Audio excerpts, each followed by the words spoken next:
कुठेस रे? काय झालं? बस बस. काय सांगायचं बाबा, तो बॉस नुसतं कामात येत बसतो. 1 2 3 4 थांबतच नाही. फाईल घेऊन ये, हे करून ये, ते करून ये. बसायला पण टाइम नाही मला. ते जाऊ ना, तुम्ही गोळी घेतली का आजची? नाही ना, ते पण विसर. अशी कशी विसरली? मी आज बघून दे देते. दे घेतो दे. हॅलो, कुठे पोहोचली? हा हा, रूम नंबर 1 वरती येईल, खालच्याच मजल्यावरती. बरं. हो अगं घेते मी परमिशन. काय नाही पप्पांकडे. पप्पा काय? ऐका ना, मला ट्रिपला जायचं चित्रासोबत. परत ते तर आता सध्या एक्झाम संपली. नाही आताच एक्झाम झाली म्हणून तर सगळ्यांनी प्लॅन केलाय ट्रिपला जायचं. कसं केलं होतं पण? छान केलं. बरं ते सोड, जर आपण बोललो जर पाणी आलं. कुठे जायचं का ट्रिपला? काय आता दुपारचं आपलं परत तेच काय? म्हणते. कोणी आहे का घरात? अगं ये ना.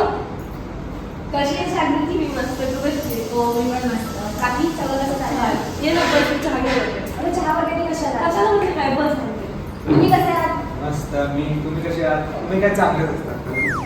काकी अरे हे घे पाणी. थँक्यू. आणि बाकी सगळं कसं चाललं? हो खूप छान मस्त. अभ्यास हो छान चाललाय. आत्ताच मध्ये पेपर झाले ना. आणि कॉलेज ड्रेस बद्दल काय नाही अजून तर काय नाही. सध्या तर पिकनिकचा प्लॅन चाललाय. पप्पा पप्पा पप्पा चांगली मम्मी चांगली काय झालं? काय झालं तुम्हाला? डोळे पाणी आलं, पाणी आलं. अगं मारू नको ना. असं काय पाणी? पाणी पण नका. ॲम्ब्युलन्सला कॉल करा कोणीतरी. अगं फोन कर ना. काय करू आपण लगेच हॅलो ॲम्ब्युलन्स.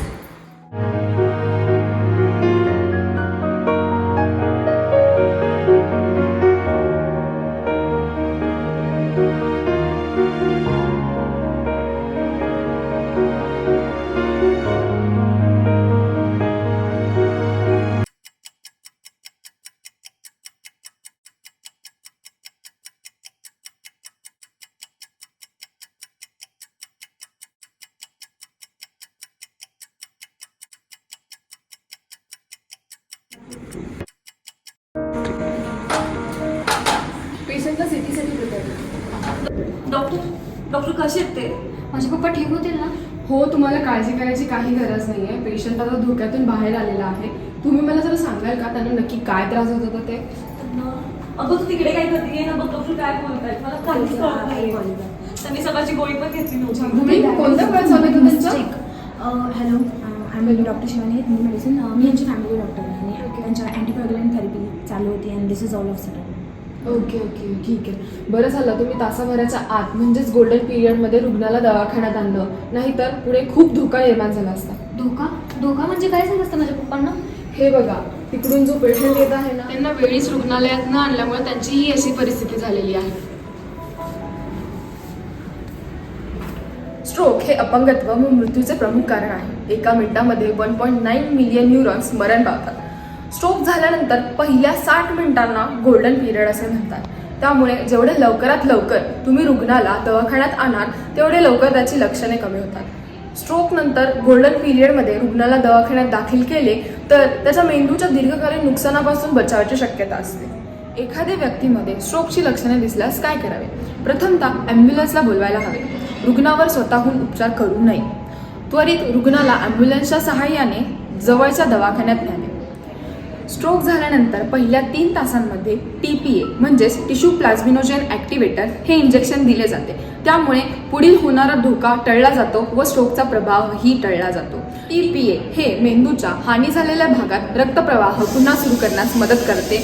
त्याचप्रमाणे रक्तपातळ होणारी औषधे, मेंदूच्या पेशींचे संरक्षण करणारी औषधे, गरजेनुसार शस्त्रक्रिया आणि योग्य प्रकारचा व्यायाम यामुळेही स्ट्रोकचं गांभीर्य कमी होऊ शकते. आपल्या आजूबाजूच्या एखाद्या व्यक्तीस स्ट्रोक झाल्यास त्याला वैद्यकीय उपचार देणं खूप गरजेचं आहे आणि यासाठी आपल्याला स्ट्रोकची लक्षणे जाणून घेणं महत्त्वाचं आहे. तर स्ट्रोकची लक्षणे काय असतात? बी फास्ट या परिवर्णी शब्दाचा वापर स्ट्रोकची लक्षणे जाणून घेण्यासाठी केला जातो. तर बी फास्ट काय असतं?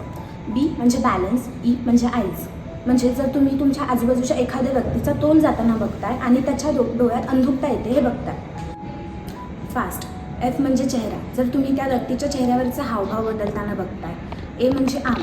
त्या व्यक्तीच्या शरीरात दुर्बलता जाणवती आहे. एस म्हणजे स्लर्ड स्पीच. जेव्हा त्या व्यक्तीला बोलताना अडखळा येतोय.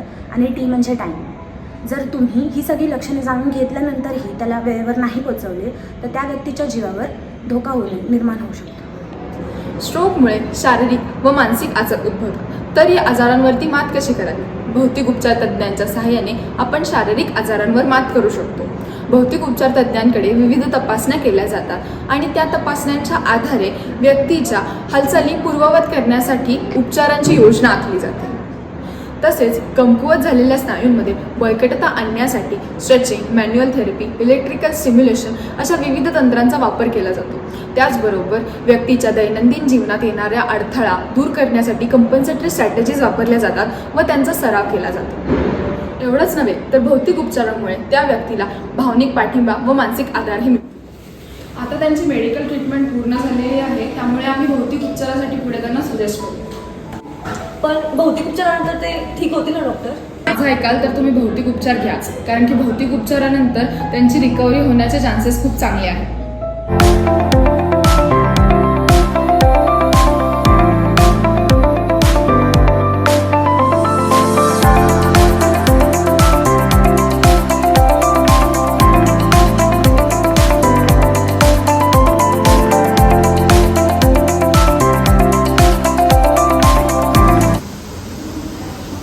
1 वर्ष अगोदर मला स्ट्रोक झाला. आत्ता ही जी माझी परिस्थिती आहे त्याचं पूर्णपणे श्रेय मी माझ्या डॉक्टरांना व माझे भौतिक उपचार तज्ज्ञांना देतो आणि माझे फ्रेंड्स आणि माझी फॅमिलीला देतो, ज्यांनी 1 तासाच्या आतमध्ये मला हॉस्पिटलमध्ये नेलं, ज्याच्यामुळे मी आता व्यवस्थित आहे.